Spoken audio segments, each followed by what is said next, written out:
of your old school, your Beatles and Piper at the Gates of Dawn and all of that kind of stuff that came through those really old tube boards that doesn't even work the same as a more modern sounding, more modern capable setup like Console X3. Because Console X3 really needs to be able to handle things like bass music. It needs to be able to handle a whole bunch of kind of stuff that I'll completely throw out the window with the retro one.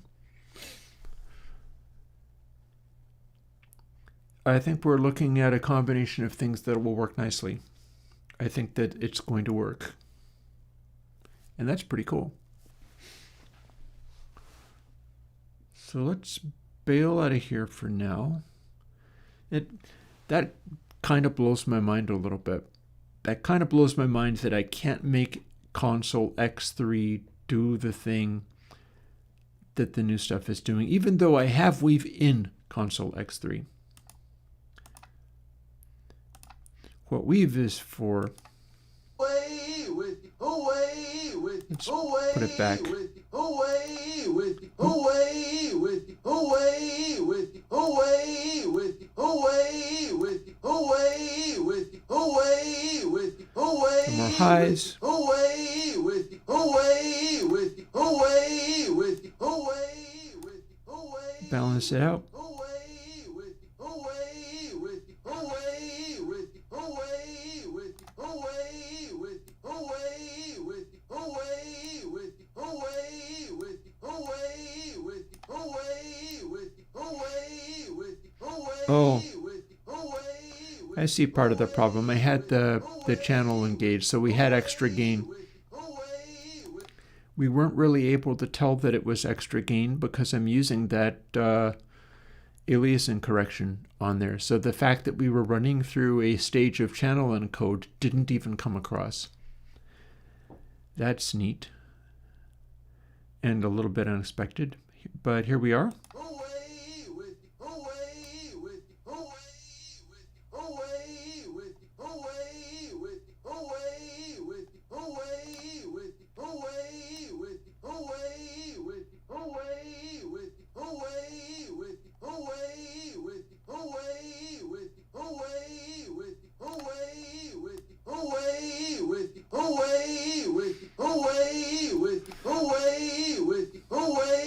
So that's something that I might do if I was trying to do a Console X3 mix and have stuff be like edgy and aggressive, but still along the lines of realistic.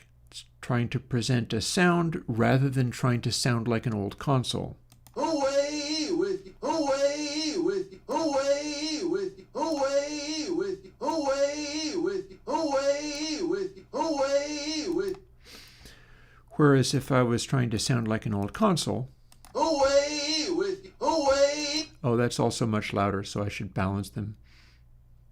Away with you, away.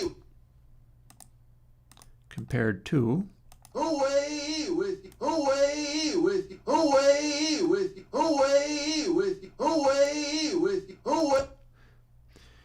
So realism, away with you, away with. Convincingly retro. And I'm tired of just that one snippet, so I'll play the entire thing through a couple of times, just for fun.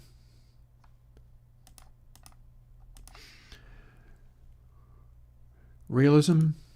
Love me, love me, love me, say you do. Let me fly away with you. And there's highs added to that as well. Retro. Love me, love me, love me, say you do. Let me fly away with you. And if we were going to play extra, we could be doing some compressing. Love me, love me, love me, say you do. Let me fly away with you. Okay, too much compressing. Love me, love me, love me, say you do. Let me fly away with you. Love me, love me, love me, say you do. Let me fly away with you. Love me. So that's the kind of thing that you might do, although I have Love me, too much ratio. love me, say you do. Let me fly away with you. Love me, love me, love me, say you do. The little in there is noticeable. And then you compare that to the retro version. Love me, love me, love. It immediately sounds more like it's being heard through a speaking trumpet. There are definite qualities in there where it's got a kind of honk to it, a kind of sonority that doesn't actually read as either realistic or modern. Love me, love me, love me, say you do. Let me fly away with you.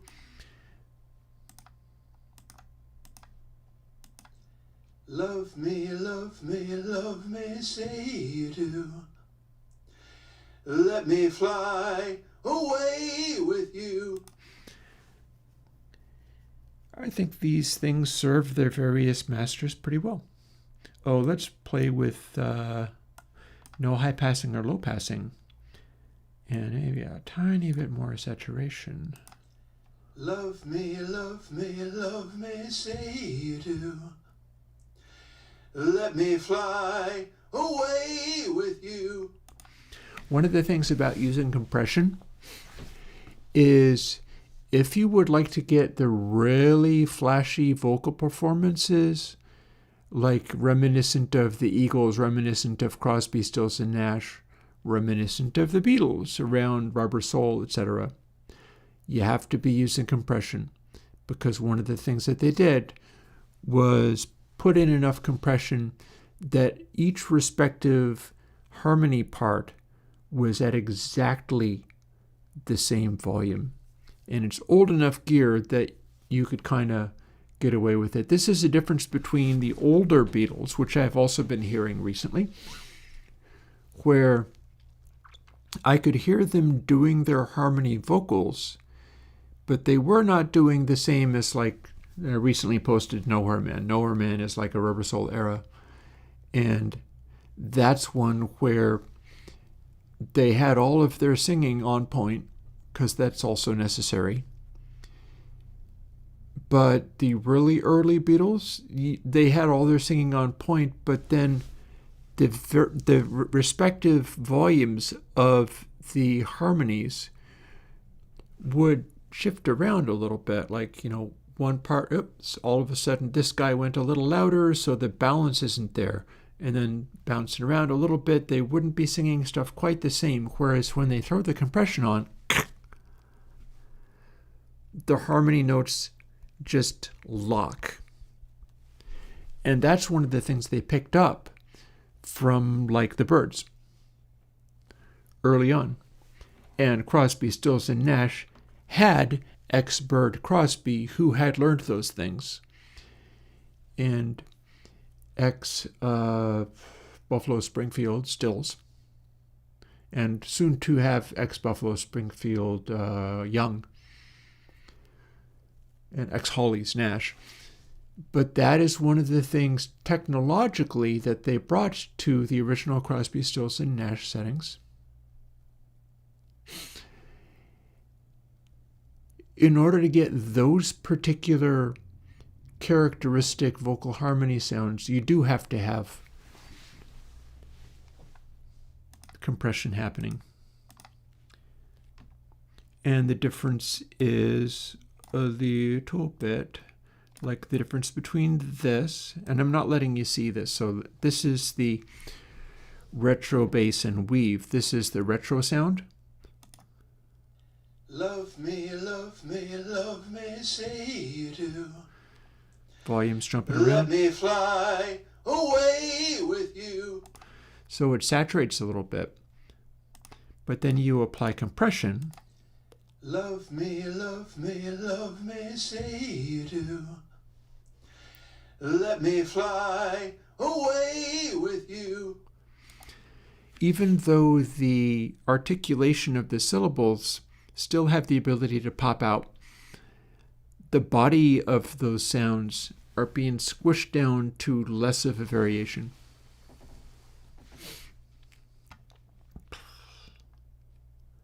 Honestly, I think I'm pretty good to go forward with this.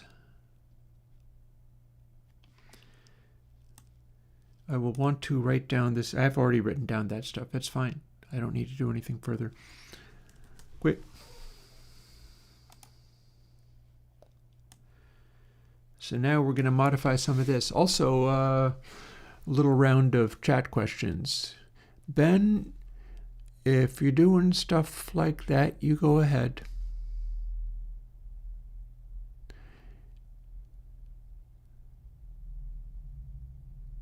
I mean, 2Tape9 is by Airwindows. You're not going to have 2Tape9. You're doing something else. You're allowed to do something else, even encouraged to. You could say 2Tape9 is by Airwindows. Honest, it's like, so the way that stuff goes, you need to credit. It's open source software. It's MIT licensed open source software, so you never need to do more than credit. You do need to credit. That said, it kind of depends how you do. Look at my GUI sometime. Do they say buy Airwindows in them? No, they do not. I would prefer not to have buy Airwindows all over everybody else's plugins and not in mine. If you want to emulate how I do, rather than just take some of my code, you might consider doing something that is really good and not putting either created by Ben Catman Audio or developed by Airwindows in the GUI, because people using the plugin want to use the plugin. They don't care about they don't need your signature on there. If it's good, they'll know. If it's good, they will appreciate the stuff that you do and use it. So consider maybe not even leaving that stuff at all. I have updated Meter so that Meter no longer even says hit record meter. It's just the guts of the thing working. When you see, which you honestly can't right away,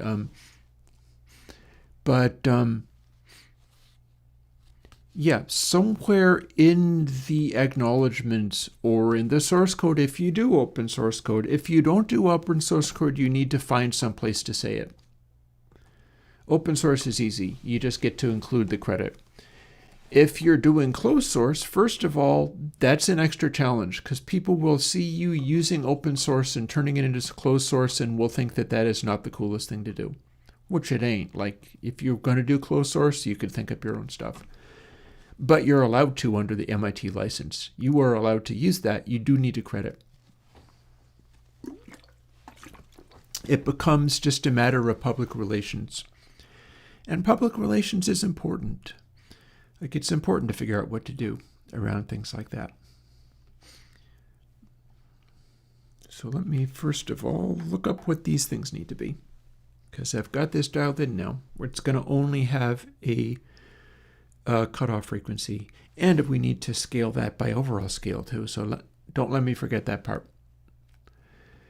I would say if it's basically 2Tape with some stuff on it, you should mention that that is what it is. There's any number of ways to do that gracefully. You should be fine. People will be mostly interested in how grateful you are, and I don't see a problem there. You seem to be like, hey, thank you. That's what I would want. That's what I want to see is, hey, I used your stuff to do this thing. Well, if it didn't want it used, I wouldn't have made it open source. That's what that's for. The rest of it becomes just a matter of how you handle people, including people who are Airwindows fans but don't necessarily want to see other people come and, hey, use my thing instead. All I really care about is if you're able to do cool stuff and are able to run with the things that you're doing. Ideally, it ends up becoming its own thing, and you end up changing everything so much that it really starts sounding like what you want. That'd be the best. That would be following in my footsteps, honestly. which is all I've ever done. All I've ever done is try to make stuff sound the way I wanted. That's how I got this retro bass thing today. This didn't exist before I started today. I was experimenting with the code of Purest Warm, which ended up not even being asymmetrical. It ended up being a symmetrical processing, and that's fine. But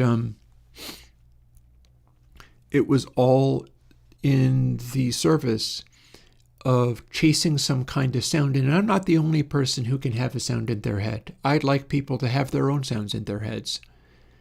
I'm quite capable of pursuing my own and delivering them to people. And yeah. So awesome, Ben. That's exactly what I would hope. That's what I would hope to see happen. It's not just like, oh, use my awesome sounds and put it out under some form of thing and then always say, oh, but this is really Airwindows. It's like, no, man, run with your stuff. You should be able to imagine something else to do with it, like I'm doing here.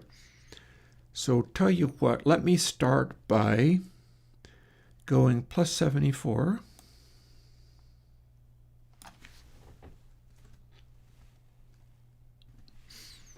Minus 0.5.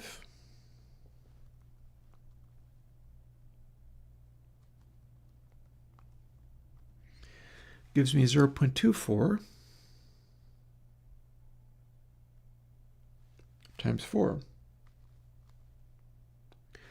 Okay, so the actual number I'm dealing with is about 0.96. Seems legit. We'll use that.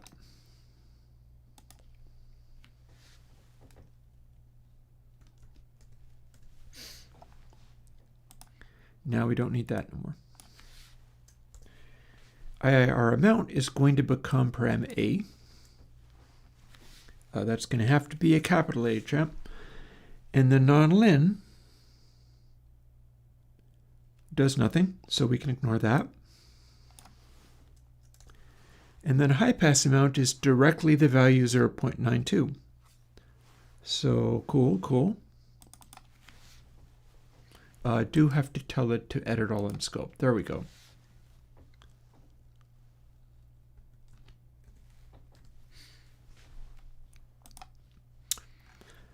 And now having done this,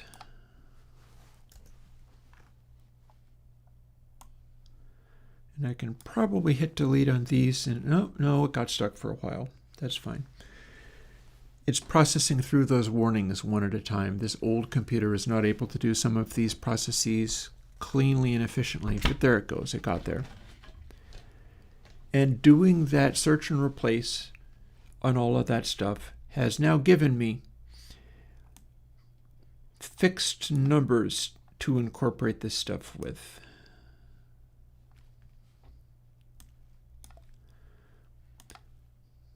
And that's not what I need. Let me go and find what I need. You know what? I can clean. We can just sort of start over. Don't let me forget that I have to put overall scale in.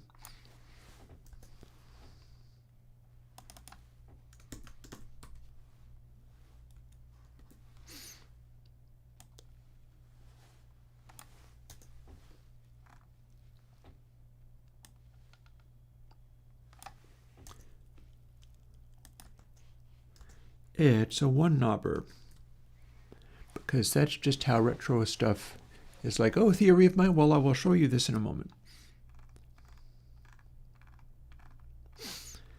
And then just IIR sample. We'll take away the A and the B. We'll take away flip. We'll keep this other stuff. It has its purposes. It is helping. And we'll scroll up here to where a bunch of extra stuff sits and make the extra stuff go away. By the way, I do know that I missed somebody else's question. I saw you. I will get to you in a moment once I've finished typing the right things in here.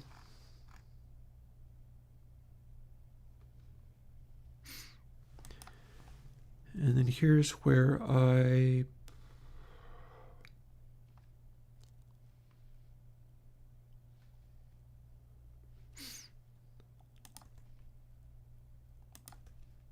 deal with this.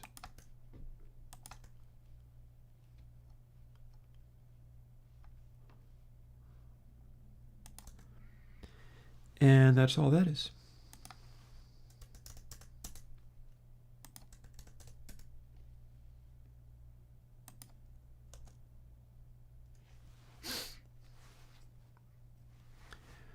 Technically, I could squinch these into one line, but I don't need to.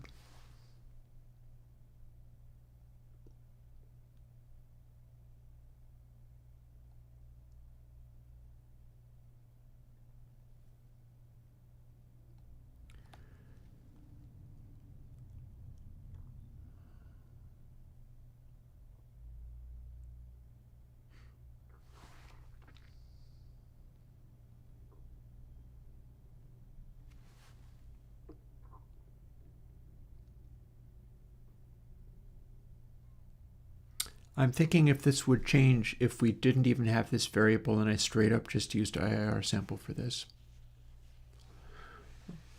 Yeah, let me scroll up. I'm going to get distracted and fail to respond.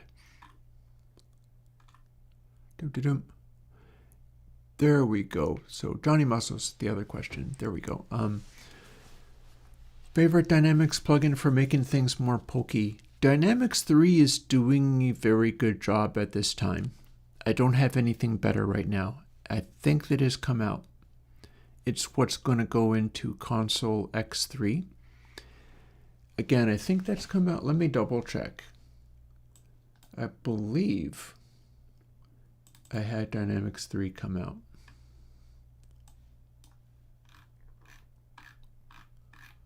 Scanning through. Yeah, Dynamics 3 came out. Try that. That ought to do nicely.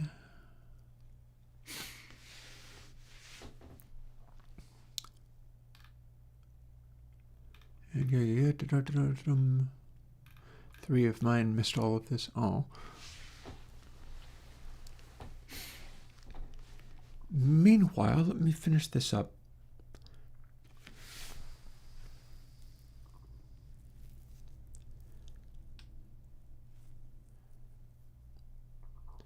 I kept saying, don't let me forget overall scale. Let's not forget overall scale. This is the next moment. This is the moment where I should use overall scale. So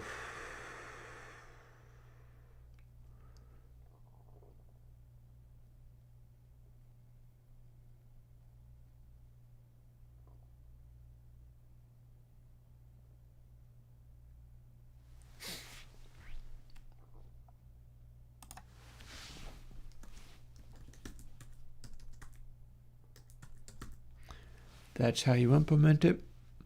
Because if we have a high sample rate, we're going to divide that IR amount by more so that it gets to the same place over the larger number of samples.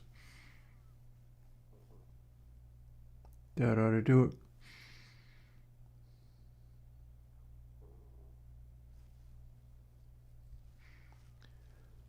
Oh, I see an interesting question.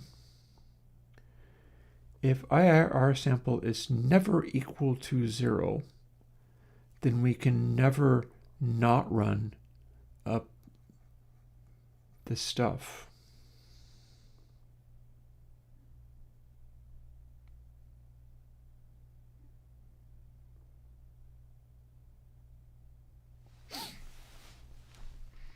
Okay, so follow my logic through all of this.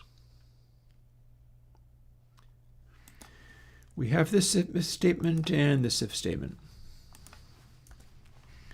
I'm speculating on the idea of, instead of using this at all, it's meant to be whatever this was, except for we ended up with a fixed value. It is not adjustable in the way that purest warm is, but purest warm is also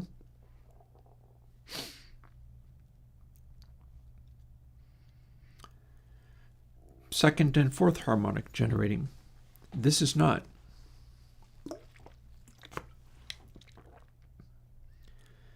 So it's a fixed value. Apply warm without the IIR sample would be a fixed value. Apply warm including the IIR sample means it is becoming same thing as just using IIR sample. All we're doing is scaling it down. So I was wondering, what if we just use this? Now here oh no, actually, hang on, I stand corrected. This is forcing IIR sample to be 0 if it's normalizing. But that's not actually any different. So, okay, so bear with me.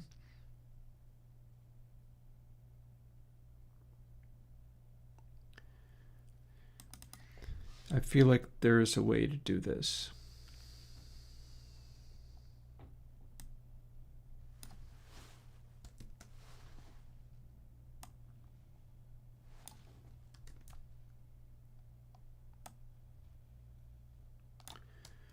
All apply warming is IR sample with a slight volumes widget, but I feel like that volume shift is somewhat arbitrary because I was dialing it in on exactly 1 to -1 sine wave.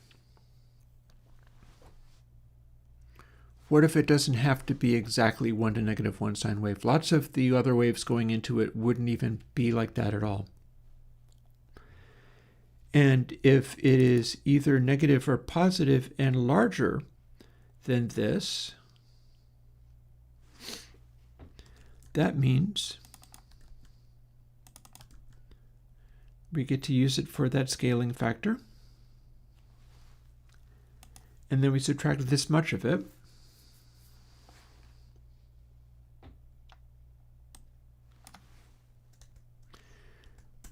And then we don't do that, and we do this check just to see whether we run this stuff at all.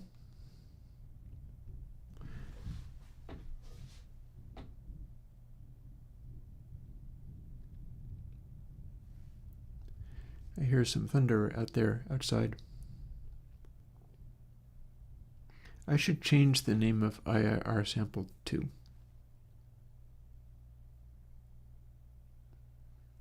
I should make several of these names be retro bass related, because my purpose for that is if I start building composite things, and this is something for those of you who are making your own stuff out of my stuff, it shouldn't be too hard to combine these things together. So what I should be doing is thinking of a way of expressing the concept IIR sample. Ooh, also look, notice I have to step away a little bit. I've been in the middle of doing this and it is 4:17. I need to thaw out my taco food. That is very doable. So quick bounce back to this noise. Be right back.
Alrighty, I'm back.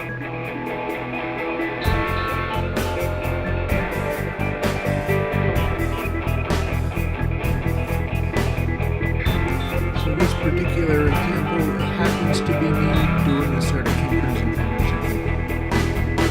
Slow and heavy.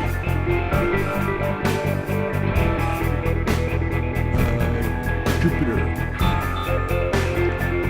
Stands to reason it's a giant asteroid.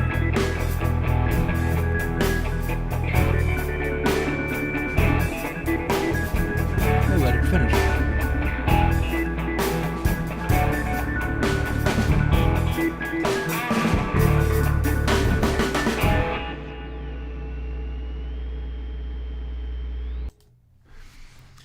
Yeah, it would be wonderful if I could do something with this album. It exists on an ADAT tape. And I don't have access to ADAT tapes right now. I can't play them back.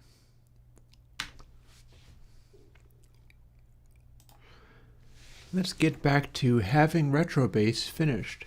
I could have this finished and able to post this weekend, if all goes well. I like the simplicity of it. I do, however, feel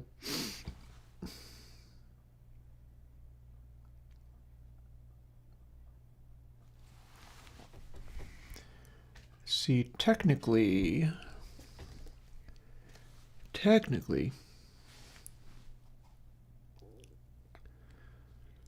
if I undo enough,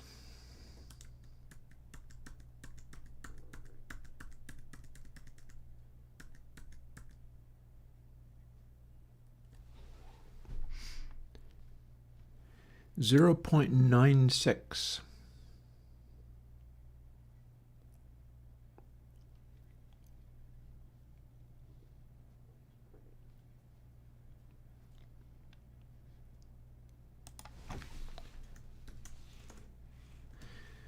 It wasn't raining for a minute, but then I think it has begun.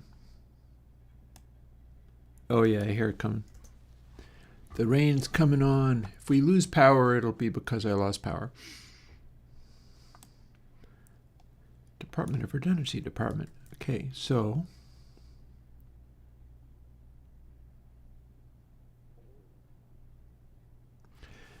don't need to use it there. Would need to use it here to make exactly the same amount.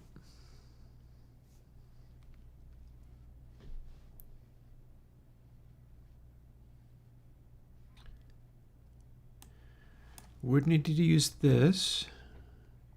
Need to change the names of things.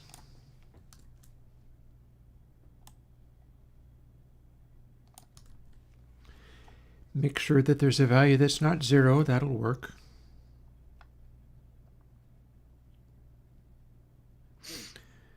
And then we're keeping the perfect settings that I arrived at, which were giving me the nice results, even though that might not be relevant for anything other than 100% full volume saturation. But that might be fine. That might be just fine.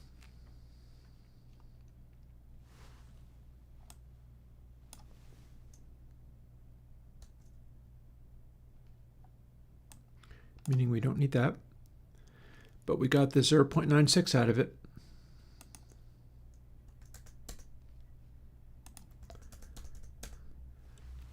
Here I shrink these back in again.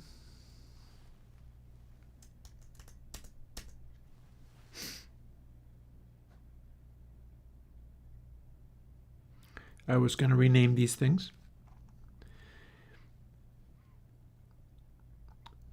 So this is basically the size of the whole code.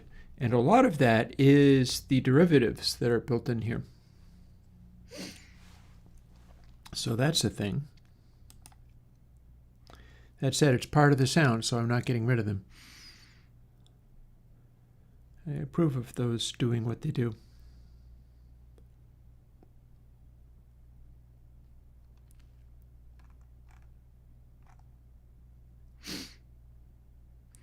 That said, I can't prove that those are being as useful as they are with the saturation plugins.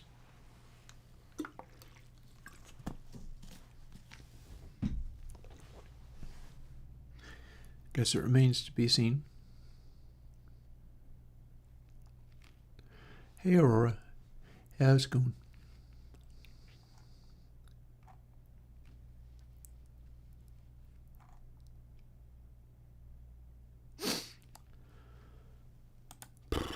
Let's see. Here's the one variable hanging around. So it's retro bass. Let's do a little bit of advanced preparation.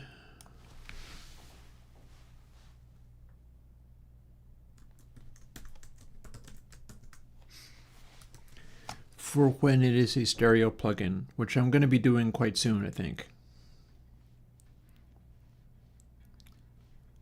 I've already been doing some of that in here.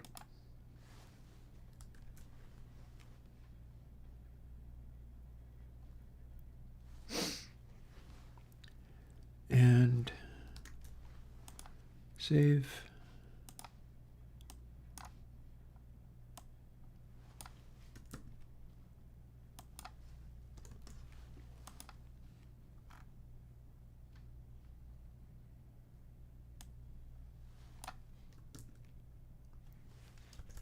There's an easier way to do that.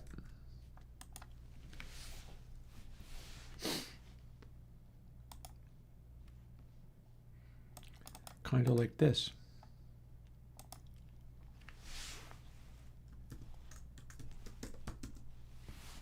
I'm going to tell you why I'm doing that in a moment.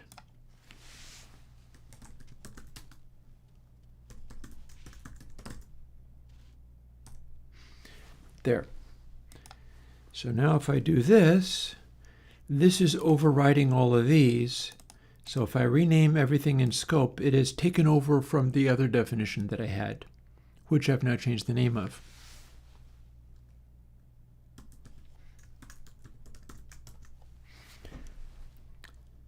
Change it to that and then delete this.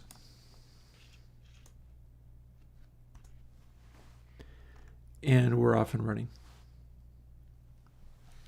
Now, the reason that I have made that be named RB sample L and RB amount is for both myself and anybody else that's using this code for stuff, so that you can bring multiple things into one package, much like people love to do. Build them into a unit that's meant to be greater than the sum of its parts, much like console RD is meant to be, and not have to rename stuff or figure out how to have multiple things, each of which refer to their own little IAR sample or whatever. No, they get to have their own names. And then I can include them in one thing, and it should be good. Technically, I could also do that here. It'd be more cumbersome, but not necessarily all that much more cumbersome, because I know I'm going to need to do that almost immediately. So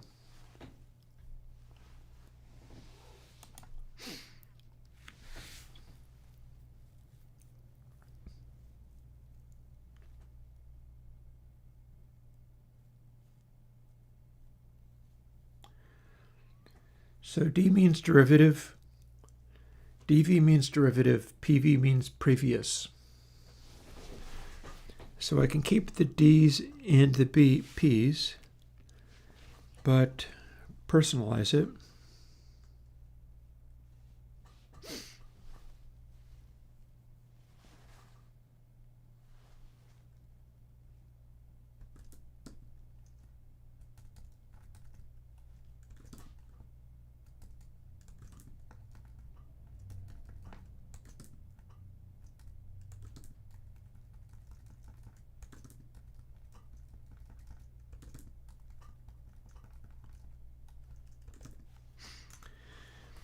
Plus, we'll also do the same deal of making there be a left and a right version, even though we're only going to see the left version so far.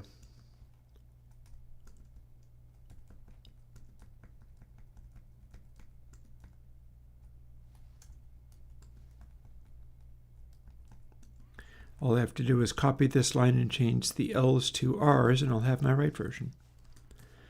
And we don't need to have that here, because it is a mono plugin. It is N2N. It'll work on stereo or mono or quad or whatever, which is handy.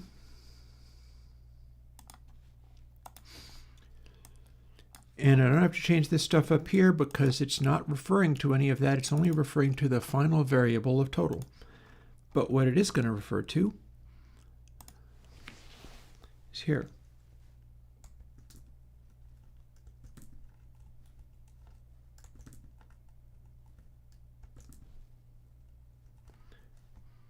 I don't think there's a great way for me to do a search and replace.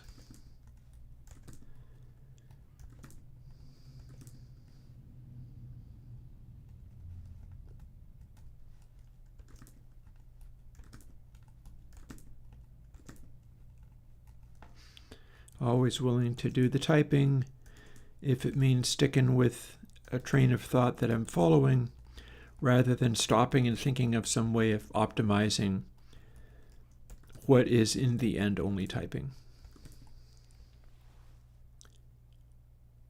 And now when I start adding L's, they will turn blue, meaning that they will be ready to run. Don't need to do dve. That is a local variable.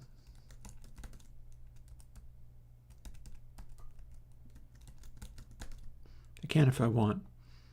Don't have to if I don't want.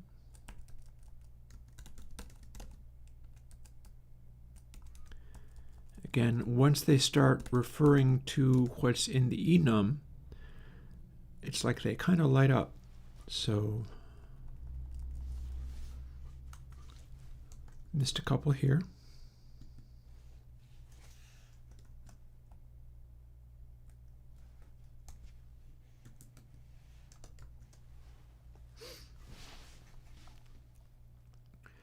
I'm going to make that be RB just to match the other ones. We only use it here.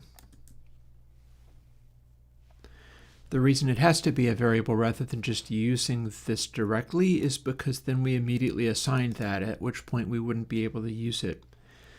We've done the subtract, then we set the thing that we've just subtracted from to the other one, and then can no longer do that, so we have to store this in something.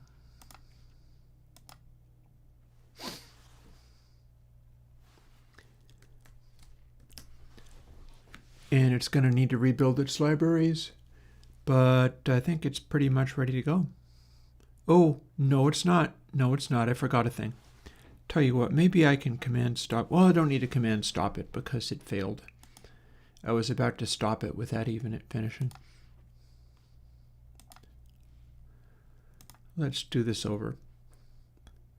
So what I forgot I had done, see how only one of these is lighting up in blue color? That's because all the rest of this is no longer a thing. It's a one control plugin. We're going to treat it as such.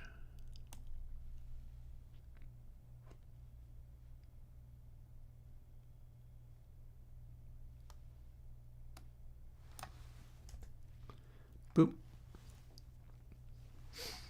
If I wanted to be really flash, I could make it not be param a. But it's fine. There's not that much to this. It's not going to be too much of an impediment doing some of this by hand. There. Now,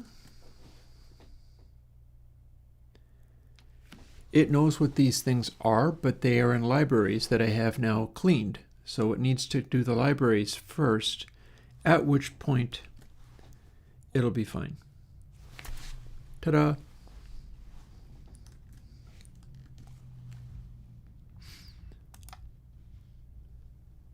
And now we have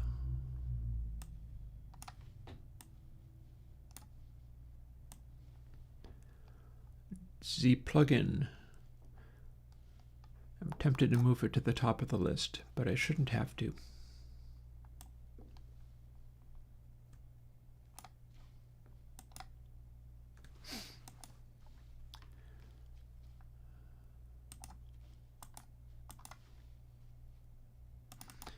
Works kind of like this.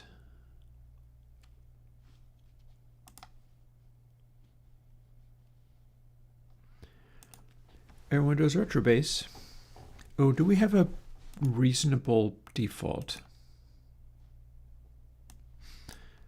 This is our default. Okay, what does that sound like, though?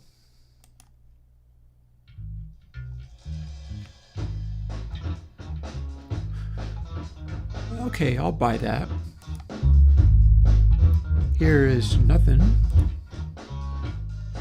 And then if we retrobase it, we get this. I think that's convincing. And then you can let more bass happen. Or take even more bass away.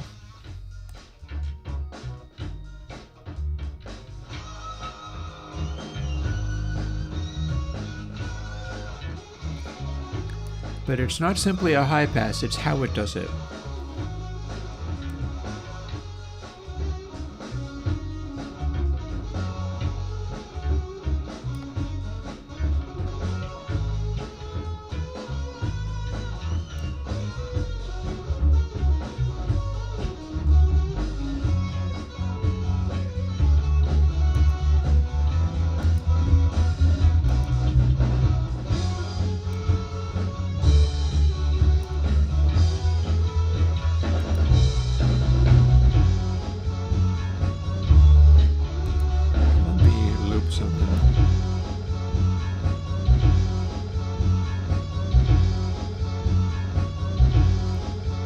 So there are kick drums in there.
I was basically trying to see whether I could hear the kick drum any better when it was particularly hard to hear. Inconclusive, but this is a specifically bad track to be trying that on anyway.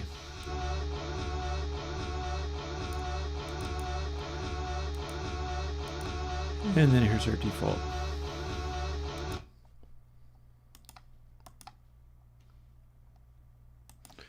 And if I did it on singing, it would be like this. Love me, love me, love me, say you do. Let me fly away with you. Honestly, I think I've got that pretty well locked. Unless I wanted to do anything particularly weird with it, like name frequency something else. I could name frequency something else, but I don't have to. If I did, I'd name it something like floor, and there doesn't seem to be any special reason to get frisky that way. Instead, here is the thing that I should be doing, which is putting that over here, like all these other ones that I have to go and do.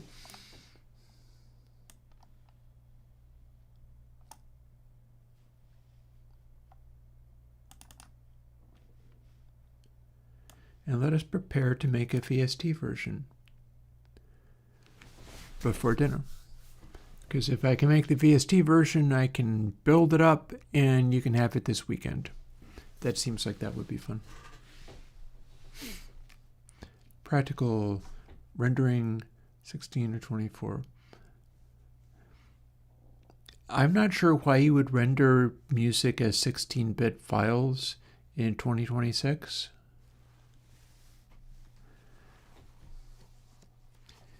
I also am not sure it's necessary to do 32-bit floating point, but it's like a safety feature. Like if you render stuff as 32-bit floating point, yeah, it's eating a little bit more data. You're also able to output the direct output of your mix bus without messing with it any further. Also, if you have overs, you don't. If you output at 32-bit, it's similar to what I've been doing in Twisted Wave this entire time, even though it's a retro program. It is running an internal 32-bit floating point calculation. So what that means is if I do something frisky with retro bass and go, oh, now I don't know what's happening because it has gone wildly into distortion and I don't know what the output of this algorithm does. Let's normalize it. And it looks like it has gone way into excess, but then all I have to do is normalize it and it fits it on screen and within the size of the audio because the intermediate calculations are all in 32-bit floating point. Now 24-bit is for when you have a final output and an audio file or just whoever. Like I think you can give YouTube 24-bit at this stage. In fact, I'm pretty sure I am. Certainly, it's fine to give things like Bandcamp 24-bit because they're quite capable of generating whatever else it is that you would need.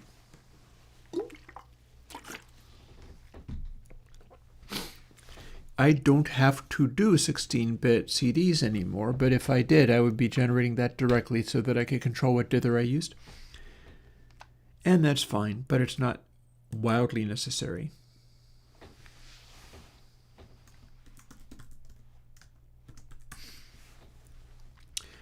Here's our process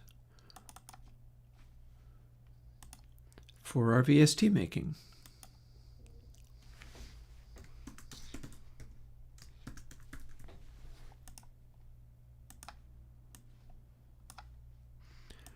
I do this for each individual plugin.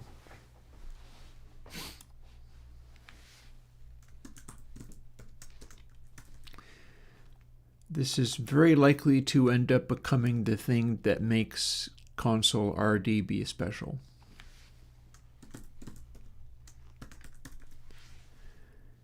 In fact, it's possible that I will restrict it so that you're not even able to do deep bass on console RD even if you wanted. That's a commitment, but that's the kind of thing that you'd be doing.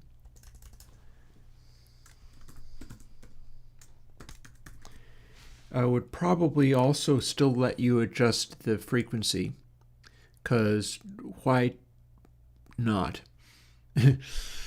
I'm figuring, like, if we're doing this kind of thing and I can deliver the sound that's necessary, why also tie people to only being able to move equalizer controls and things to only what is historically accurate if you can just get into the zone and then tweak from there?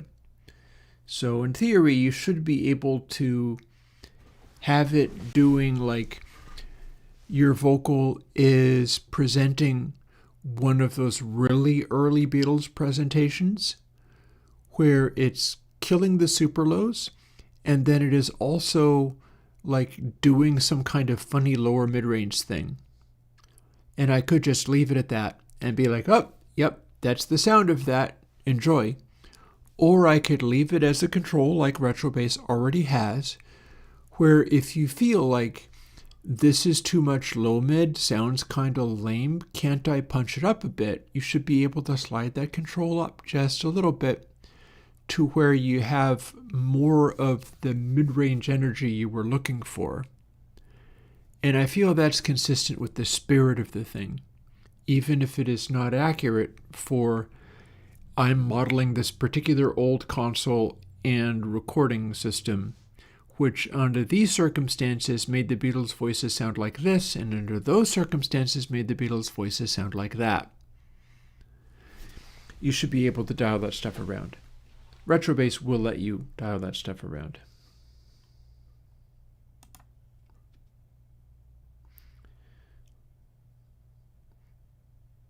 The reason I mention how I might have a bottom limit to it is just for the purpose of making sure it's always at least doing something. I could set it very leniently, so if you wanted to be like, I want to use the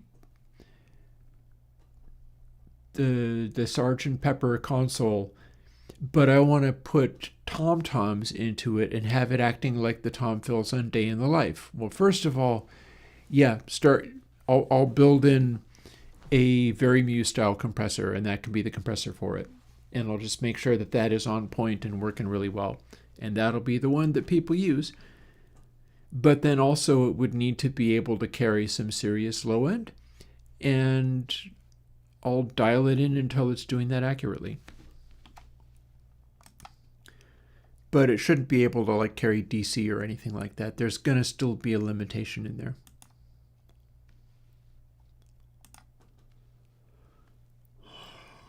Oh God, excuse me.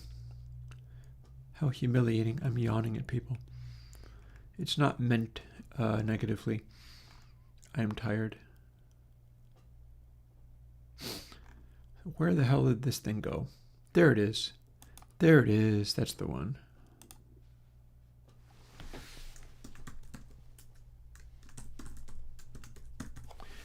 We need to change the name in all of its little files. I need to do this for every single plugin as well. This, however, is fairly straightforward. I may put on some music or be running stuff through Meter and bomb my way through a bunch of more of these tomorrow. For now,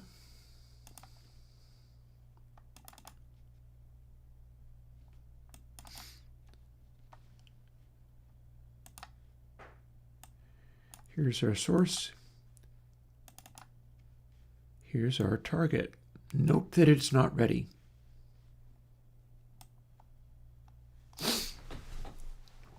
That's because we have a bunch of renaming to do.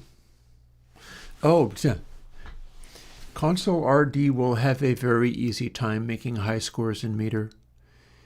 Meter likes the kind of skewing of peaks and zero crosses and things that Console RD will make very easy to accomplish.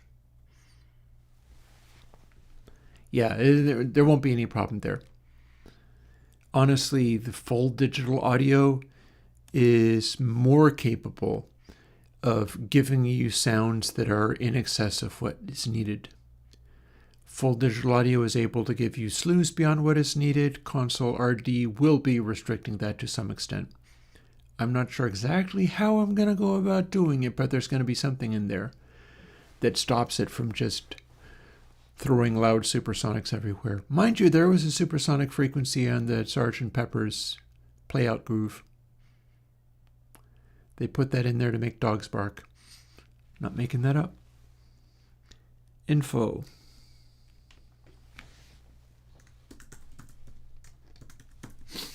By the time I finish this, it will be dinner. Scroll down here, I've got this to change. When I change this, it'll change in other places too.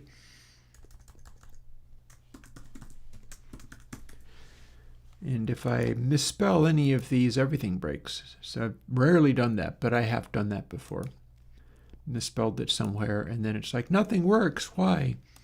Went and figured it out.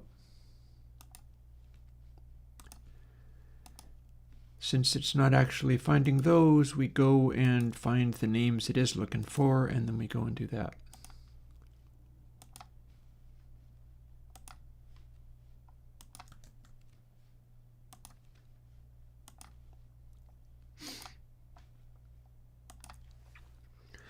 You know, there is the possibility in future that I'll be able to put together soft synths this way. I got an audio unit synth building. I don't have the corresponding VST instrument. It's possible. It's even possible in the generic interface. But I don't have it up and running just yet.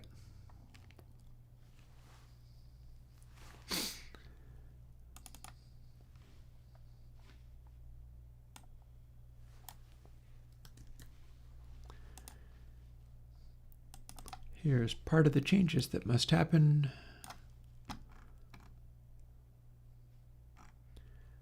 Oh no, this is where we declare. I know where all of this stuff is. I'm just getting confuzzled.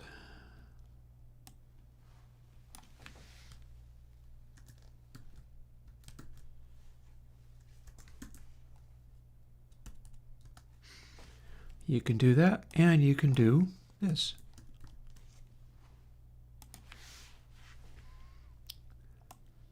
Just a moment, let me make sure this is all on screen. Good, good, good.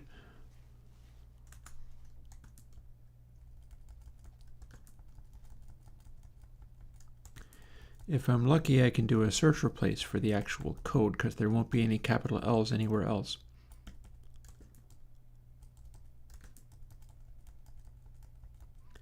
Search and replaces within selection is the handiest thing ever. So we save that. We go through and make it a one knobber.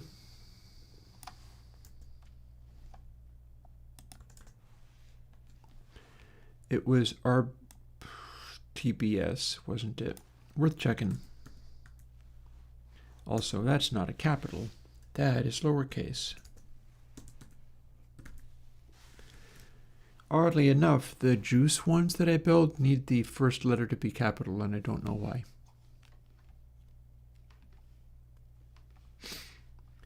Yeah, if I do synths, there will be one sound synths that hopefully the sound will be worth having. RTBS. Yep, I think I got that right. Yep. I used the same one. We're going to be calling it frequency, and the default value is 0.5. We're going to make this stuff go away.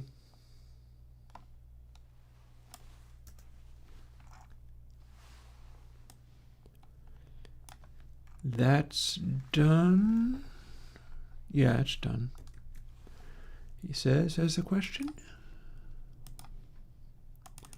This is going to be a bit of a chore, but not too bad.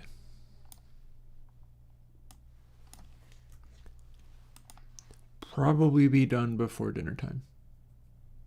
Oh, you melted a vowel sound JSFX. Nice, nice. You know, there is a vowel sound thing that I mean to do as well. I haven't done it yet. I worked out what the formats were because I found this. I think I found the source that the Dalai Lama guy used for coming up with vowel formats. There's a research paper that specifies those things.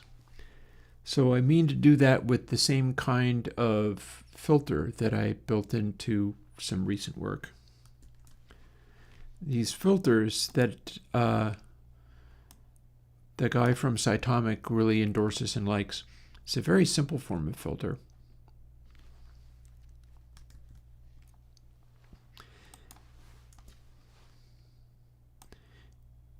And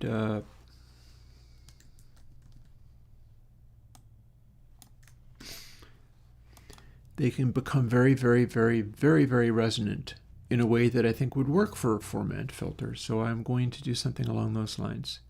Not today, clearly.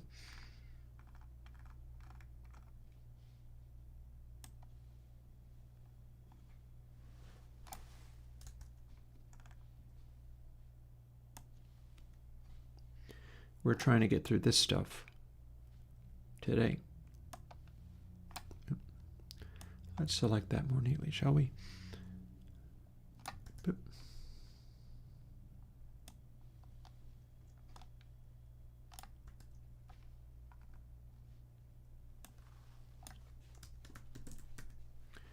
That's what it said. There's a reason I often do not use things like frequency readings. This is not a normal filter. Even if it was a normal filter, the cutoff point is very subjective. Like, it's hard to tell at what, you could say the 6 dB down or whatever, or the 2 dB down was the cutoff point. But it's a very ambiguous cutoff point. But then that's not all, because the whole purpose of this one is generating these harmonics that are manipulating the sound. And they have a pretty profound effect around that cutoff point, making it a very ambiguous thing even more so.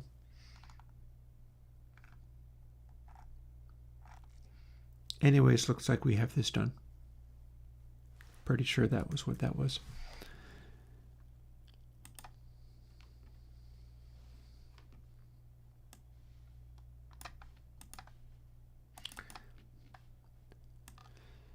So we got 2 batches of this to do.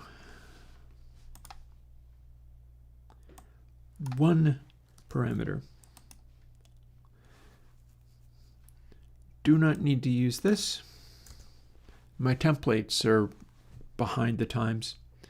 I do not have modern, currently done templates anymore. Yep.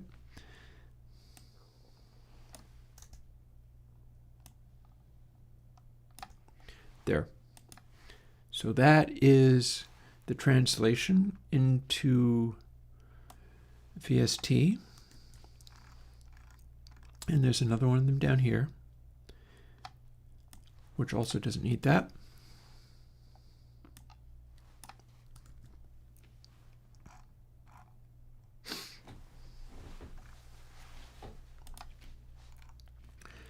And this we're going to duplicate a little more than it is.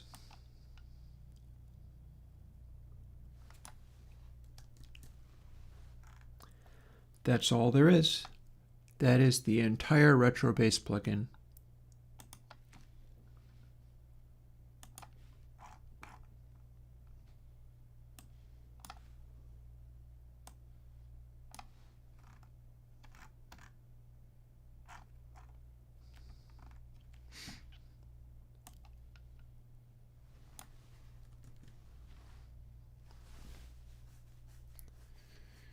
So I do believe that there are no capital L's in that code other than what was going to be changed. There's another good reason to use lowercase for these comments, otherwise those would be changed too. Meaning,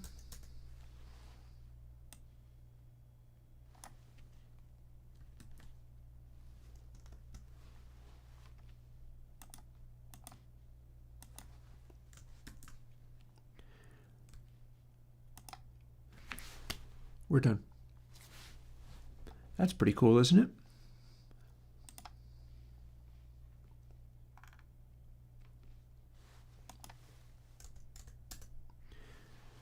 Then we just got to copy it over to the double precision calculation.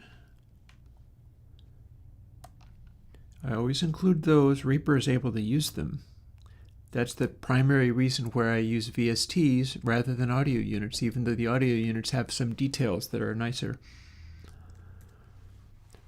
Reaper is able to use 64-bit processing, double replacing, and I value that. Also, look at this cute thing, how it said gain initially, and we've just renamed that.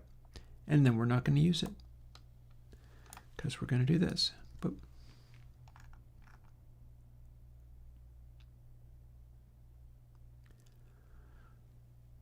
Huh. How is it that I didn't copy all of those, huh? Well, I suppose I don't need to. We can just do this.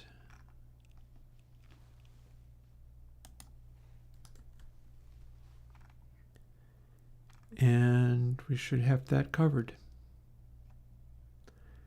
I'm kind of looking it over to see whether anything looks funny.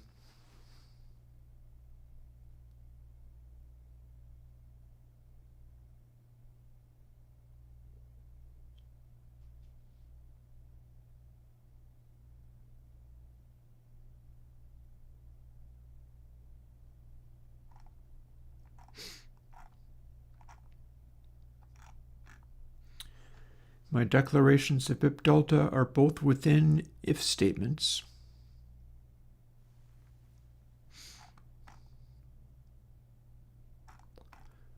So that's not a redeclaration. I think we're good. Let's build this puppy, see if it works, because it's time. I will run it in the twisted wave to demonstrate that it worked. If it didn't work, we're putting off dinner. But, probably did. And it'll be a nice head start for getting stuff ready for this weekend. Because then all I have to do is compile it in Windows and in 3 different versions of Linux, and it should be good. So, firstly, assuming it worked, we can put it here. And we can put it there. Then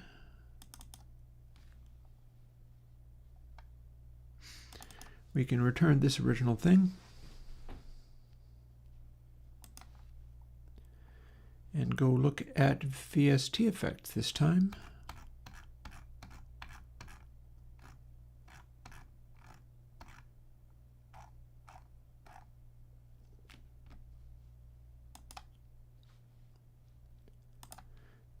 We will set it to bypass. We'll play some music. And we will hear the weight of the bass go away now.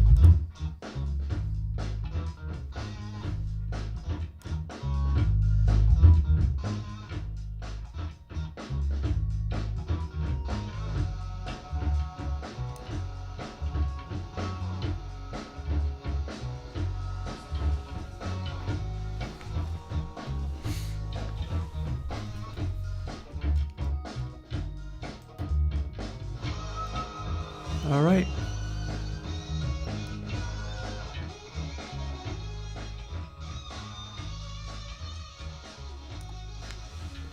You get this coming weekend.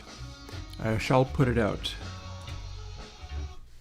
And on that note, I'll talk to you later. I get to go and have my tacos now, and I'm looking forward to them. And you'll get Retro Bass this weekend. I'm probably going to put a few more that are basically ready to go so that I start building up a backlog again. I also need to go through and do Punchy Guitar and Punchy Deluxe because I could see wanting to put those into use quite soon. And next week we will resume with making more stuff. So I'll talk to you later. Bye-bye.